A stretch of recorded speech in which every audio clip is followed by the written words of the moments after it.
Eu queria agradecer a oportunidade de estar aqui para falar um pouco sobre as baterias de lítio. Agradecer em nome do Grupo Moura. E vamos dar continuidade. Aqui. Essa palestra aqui vai ser... Eu quero fazer um apanhado bem geral, explicando desde o funcionamento da bateria até alguns pontos de mercado. E são basicamente as perspectivas de desafio. O primeiro desafio vai ser conseguir falar isso tudo no tempo.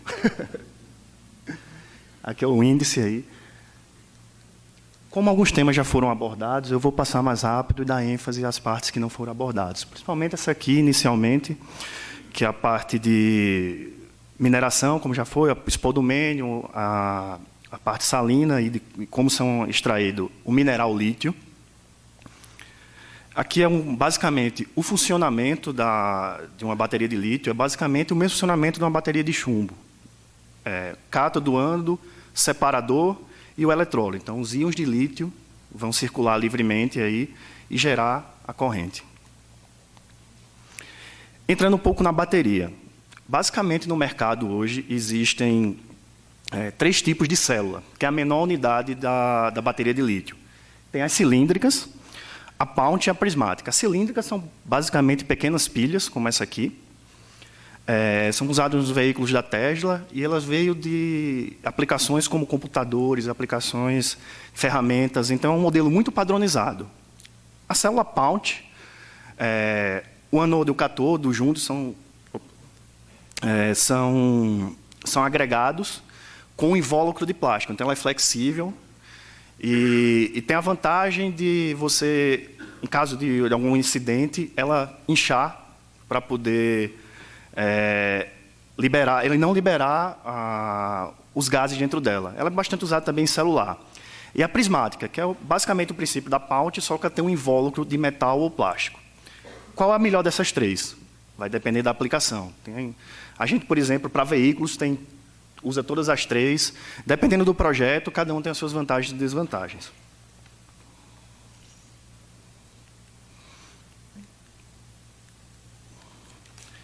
A segunda unidade da bateria seria o módulo, que seria o conjunto de células. Aí já entra a primeira unidade do BMS, que é o Battery Management System, é o sistema de gerenciamento eletrônico da bateria. Então, geralmente, no módulo, ele já tem a primeira unidade de todo um sistema de controle eletrônico da bateria. Você juntando conjuntos de células, ou conjuntos de módulos, você tem um pack de baterias. Esse aqui é um exemplo de um pack, esse aqui é um pack de um Audi híbrido. E você pode notar que, além da parte de célula, tem todo o sistema aqui de resfriamento, sistema de alta tensão, de baixa tensão, sistema de controle. Então, é um passo muito grande você ir de uma célula para você ir para uma bateria finalizada, principalmente automotiva.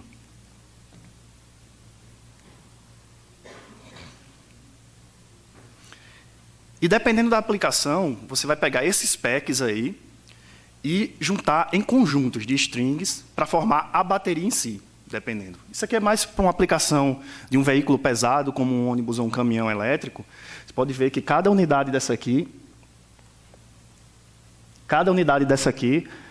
seria, por exemplo, um pack. Então, eles se juntariam nessa outra unidade aqui, isso é muito comum em aplicações automotivas, que é uma Battery Disconnect Unit, que seria basicamente uma caixa de relé, que ela desconecta a bateria em caso de emergência, em caso do veículo estar desligado. São normas internacionais, por ser um sistema de alta tensão, quando o veículo está desligado, a bateria é desconectada do resto do veículo. E aqui seria a plaquinha que ficava dentro de cada módulo daquilo ali, para monitorar as células individualmente.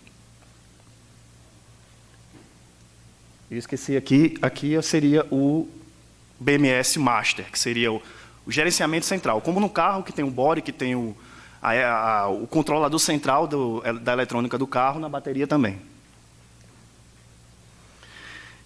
E o BMS como um todo, esse conjunto de sistemas, tem várias funções. Entre elas, a aquisição de dados da bateria, determinar e prever o estado da bateria, o estado de carga, o estado de saúde dela, controlar a carga e a descarga, fazer o balanceamento das células, que seriam fazer com que todas as células dentro da bateria estejam com a mesma tensão, com a mesma capacidade. Gerenciamento térmico, isso é muito importante. Algumas químicas de lítio são muito mais sensíveis à temperatura do que outras, mas, no geral, todas têm que ser controladas termicamente. Entregar o status de autenticação com o usuário, comunicação entre todos os componentes da bateria, ela faz todo esse monitoramento. Isso aí tudo resulta em quê? Responsável pela segurança e o prolongamento da vida útil. Aqui são algumas aplicações onde as baterias de lítio podem entrar. Que vão desde transporte industrial, energia storage, são aqueles armazenamento, sistemas de container de grande porte, telecom, bens de consumo, no-breaks, robóticas. Atualmente, a Moura está focada em 4 desses itens, com as baterias de lítio. Transporte, carros elétricos e híbridos, ônibus elétricos e híbridos, caminhões, motos e e-bikes. Veículos industriais, são empilhadeiras, rebocadores. Armazenamento de energia, tanto de grande porte, que são usados em usinas eólicas, usinas solares, usados como backup, usado para fazer, além da parte de armazenar energia, por exemplo, e liberado um tempo depois, ele também serve para serviços ancilares, que seriam regulagem de frequência, regulagem de potência, peak shave. Então, são várias utilidades isso aí. A Moura, inclusive, criou um departamento exclusivo para isso aí e um centro de pesquisa exclusivo para estudar somente essa área aqui do BES. E aplicações domésticas também, BES de pequeno porte. Telecom, que seriam as baterias de backup das torres de telecomunicação. E aqui são alguns exemplos de baterias de lítio e para demonstrar a principal dificuldade que a gente tem hoje em dia, que é o quê? Não existe um modelo padrão de bateria. Aqui tem alguns exemplos, vocês podem ver. Bateria automotiva, totalmente diferente. Bateria de ônibus, isso é um padrão chinês, que é o mais padronizado que tem. Telecom, a gente consegue ter também um padrão, porque elas ficam naqueles armários de servidor. Empilhadeira, o pior caso, cada bateria é uma bateria diferente. E o BES, que é totalmente customizável. Então, essa falta de padronização, tanto do PEC, quanto da célula, quanto de tudo, é que causa a falta de demanda, que esse hoje é o principal problema para a gente conseguir ter uma indústria aqui forte no Brasil, justamente a demanda. Tipos de bateria. A composição das baterias, aqui é uma pequena comparação com o chumbo ácido e o lítio. O lítio tem a vantagem de conseguir descarregar a 80% a 100%. As baterias de chumbo ácido entre 50% e 70%. Elas são mais leves e tem uma curva mais plana de descarga. Isso quer dizer o quê? A tensão da bateria não cai quando você exige uma corrente maior dela. Isso é o que acontece com o chumbo. E tem outras características aqui, porque isso gera... A Moura é uma indústria, basicamente, de baterias de chumbo ácido e o lítio. Aí todo mundo me pergunta, um vai substituir o outro?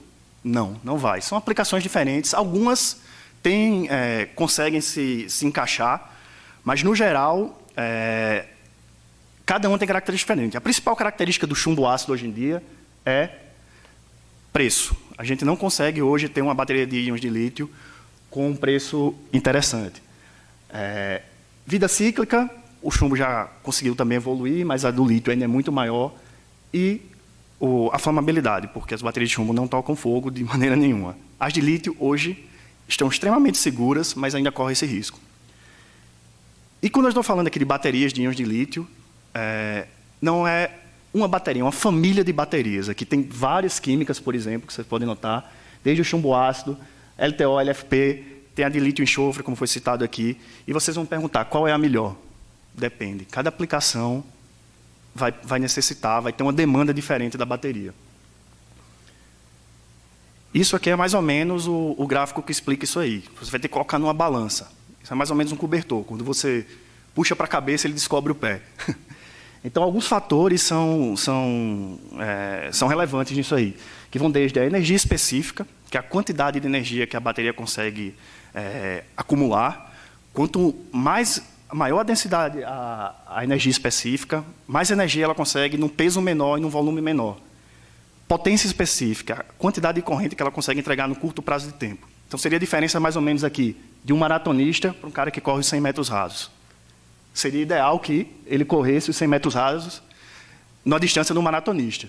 Mas isso aí, fisicamente, a gente acaba não conseguindo, pelo menos com as químicas hoje em dia. Segurança, fala por si só. Desempenho, como é que ela vai ter o desempenho em ambientes quentes e ambientes frios, de acordo com as necessidades locais de cada uso. Vida útil, a quantidade de ciclos que ela vai durar. E o custo. Porque, no final, a gente não adianta ter a melhor química se a gente não conseguir um valor agregado que a gente consiga, o mercado consiga pagar por ele. Então, aqui são alguns exemplos de química, se vocês notarem aqui. LCO, LMO, mais usado em equipamentos de pequeno porte, equipamentos eletrônicos, celulares, esse tipo de coisa. NMC, NCA, mais usado em veículos. Por quê? Você pode notar, alta densidade energética. O que um veículo precisa? Ele precisa de uma bateria pequena com uma grande quantidade de energia. LFP, química muito usada na China. O governo chinês fez fortes investimentos nessa química aqui, e ela tem a vantagem da segurança e da potência específica. Mas ela é basicamente usada em sistemas estacionários e ônibus e caminhão. Por quê? Porque ela pesa muito, ela ocupa muito espaço. E se você notar aqui, essa aqui está até de uma cor diferente aqui, que é a de LTO, lítio titanato. Por que ela está numa cor diferente aqui? Porque todas essas aqui são químicas de cátodo. O LTO é uma química de ânodo. Então, mas comercialmente, acaba se chamando baterias de LTO. Aqui são alguns exemplos de... Você pode ver que vários fabricantes podem botar para a mesma aplicação químicas totalmente diferentes. E mesmo a mesma química pode ter o quê? Concentrações diferentes dos componentes dela. Esse exemplo aqui, um NMC, níquel, cobalto, manganês. Esse NCM111 é a concentração de cada elemento. Você pode ver aqui que ela começou com 523, hoje em dia está no 622, e a meta é chegar no 811. Por quê? Principalmente pela questão do cobalto, que é um metal que, hoje em dia,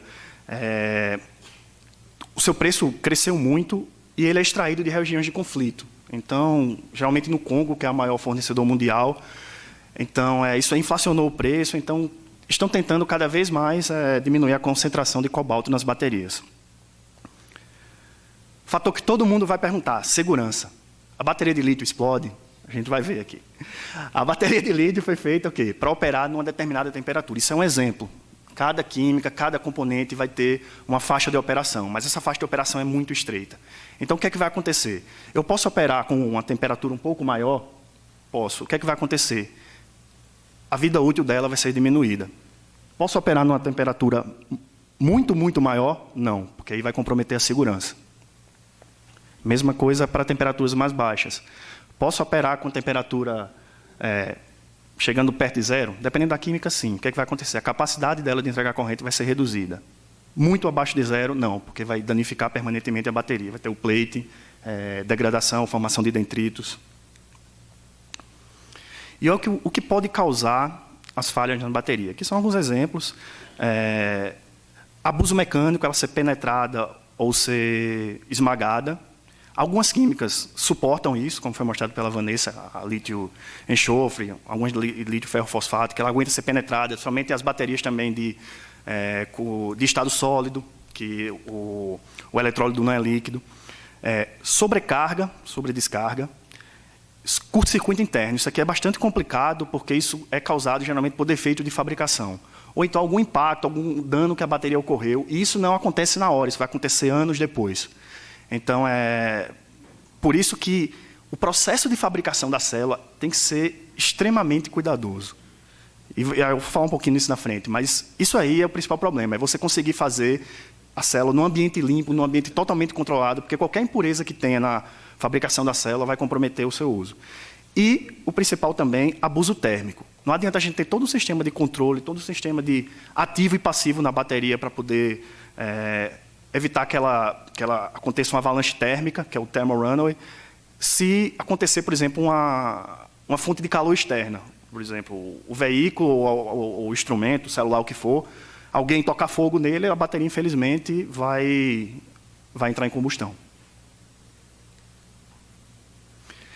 Para isso aí, como eu falei, tem vários sistemas aqui. Essa parte de baixo seria mais ou menos o ABS, aqui é o airbag.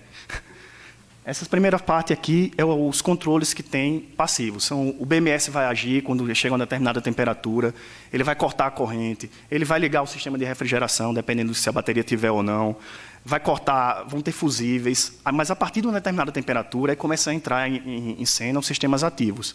Seriam os fusíveis da bateria, seriam essas válvulas de escape. Se você notar aqui, isso aqui é uma figura de uma célula cilíndrica que sofreu um abuso térmico. Então, o que aconteceu? Ela liberou os gases externos, ela não chega a tocar fogo, ela tem esse sistema de liberação.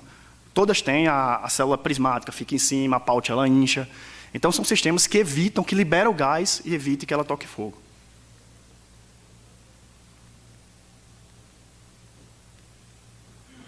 Fabricação.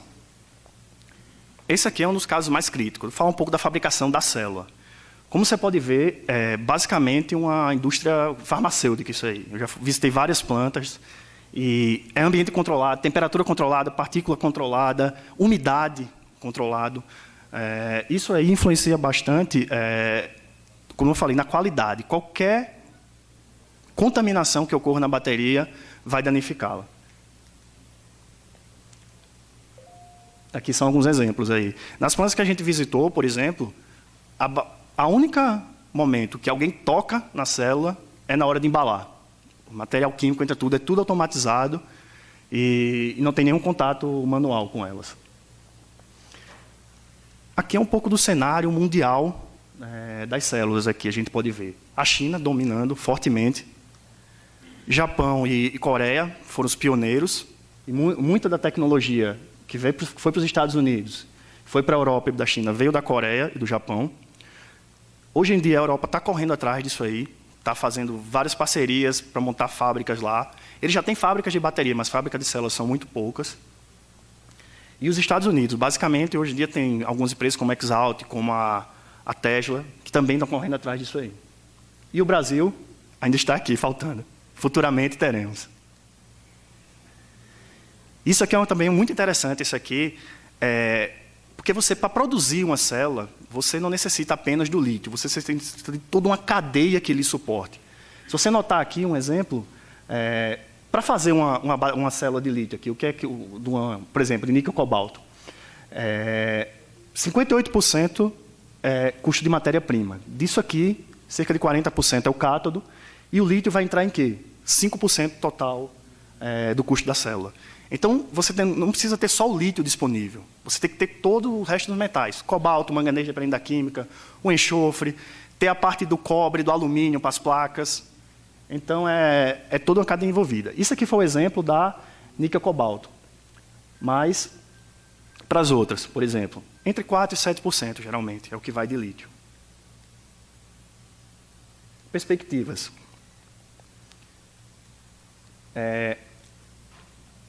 Em termos de veículos elétricos, crescendo exponencialmente. Se você vê aqui, para 2009, a meta aqui, a expectativa aqui seja de 5 milhões de carros. Isso aqui. Rodando carros elétricos vendidos. Esse gráfico também é bem recente, que ele fala o quê? Esse número aqui, 2025, vocês vão ver em muitas reportagens, muitos artigos, que ele é mais ou menos um número mágico, que é o que o mercado espera que o preço do veículo a combustão se iguale ao preço do veículo elétrico. A partir daí, vai ser uma escolha do usuário, ter um veículo elétrico ou uma combustão. Hoje em dia, a gente tem no mercado veículos elétricos a mais de 120 mil reais, 150, 300 mil reais. Então, hoje, infelizmente, ainda não é uma escolha que você possa fazer, acessível a todo mundo. E se você vê aqui, o custo da bateria é que está puxando isso. A queda no custo da bateria até 2025. Isso aqui é um pouco na área que a gente está atuando mais forte, na Moura, que é a parte de ônibus e caminhões elétricos. Se você pode ver aqui também que entre 2025 e 2027 vai acontecer o quê? O preço do ônibus em si, da carroceria motor, vai ficar muito estável, mas o custo da bateria vai cair bastante a partir do ponto que chegar nessa data aqui, mais ou menos aqui, ele vai se igualar a um ônibus a diesel. E, fora isso, vai ter toda uma questão de incentivos que estão ocorrendo aí, que eu vou falar aqui para frente. E as vantagens de bateria. Isso é outro mercado que a gente tem para telecom.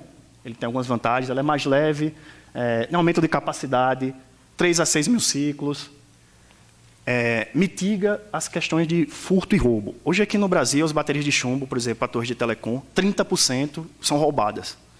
O pessoal rouba para poder usar em casa, em som, em veículo, porque elas são 12 volts. Então, as de lítio, por ser 48 volts, e ter sistemas como o BMS que conseguem bloquear a bateria em caso de ela ser desconectada do sistema, torna ela inútil se for roubada. Então, isso aqui é um drive que está puxando muito esse mercado no Brasil. Tracionárias, que é outra área que a Moura atua. Ela tem uma vida útil, a bateria de lítio consegue ter uma vida útil maior durante todo o que se paga durante um determinado tempo. Extensão da sala de baterias, hoje mais ou menos funciona assim, uma bateria de chumbo ácido para empilhadeira. Ela trabalha 8 horas, carrega 8 horas e descansa 8 horas. Então, para cada empilhadeira, se você trabalhar em 3 turnos, precisa de 3 baterias.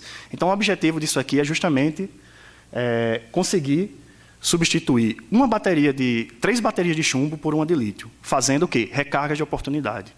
Com uma bateria de lítio, dependendo da capacidade, você vai conseguir carregar ela em 2 horas, 1 hora. Então, você consegue fazer pausas de 15 minutos. Ela também não tem essa memória, não tem esse problema, ela pode fazer carga de oportunidade. Então, carga de 15 minutos, meia hora, 1 hora na hora do almoço. Então, você consegue fazer esse management e usar uma bateria substituindo 3. Incentivos. Aqui é bem interessante. O que é que vai fazer o nosso mercado crescer de baterias elétricas, de baterias aqui? Aqui no Brasil, a gente teve alguns incentivos com Rota 2030, muito pouco. Ele foi mais focado no etanol. Redução de impostos de importação, isenção de PVA, parcial de PVA, dispensa do rodízio de carros. Você pode ver que não precisa aqui, isso aqui é um incentivo em São Paulo, que não é necessariamente um incentivo financeiro. Então, muitas pessoas lá em São Paulo chegam a ter 2 carros por causa do rodízio. Se você for isento, isso aí já ajuda. E a questão da infraestrutura. Não adianta também você ter o seu carro elétrico se o sistema não está preparado, não tem posto de recarga. Por exemplo, eu carrego em casa. Mas se toda a sua vizinhança começar a ter carros elétricos, a rede tem que estar preparada para isso. Então, é um compromisso não só da indústria, não só de quem fabrica a bateria, de quem fabrica o carro, mas um compromisso de toda a sociedade com isso aí. Tem que ter todo o investimento do governo e todo o investimento de outros setores para isso. Infraestrutura no Brasil é bastante complicado você mexer. E se você for verificar também... Carlos, aí, 3 minutinhos. Ok. A parte de alguns incentivos aqui, mundiais aqui, que eles estão fazendo o quê? Cortando a parte de... colocando metas para extinguir carros a combustão. Aqui é a parte também de incentivos. Pode ser incentivos também por parte das próprias montadoras, elas colocaram metas para elas mesmas. E o que é que a Moura está fazendo para poder atacar isso aí? Essa nova área que foi, esse novo desafio que são as baterias de lítio. Foi criada uma divisão de lítio, inicialmente unidade de negócio, que virou uma divisão, que tem foco o quê? Comercial, industrial, operacional, administrativo e logístico. Então, a gente mexe com isso. Eu faço parte, a Cristiane, que está aqui, a coordenadora. E a gente tem o ITEM, que é o Instituto de Pesquisa Edson Mororó Moura, carrega o nome do nosso fundador, e ele é o responsável pela parte de P&D e engenharia do produto. O Instituto de Pesquisa do ITEM, dedicado a lítio, fica no Parque Tecnológico São José dos Campos, ele tem uma sala aqui no Parque Tecnológico, e a parte de BES, que é o de armazenamento de grande porte, fica localizada em Recife. A parte de bateria de chumbo fica em Belo Jardim, que é onde fica a sede da fábrica.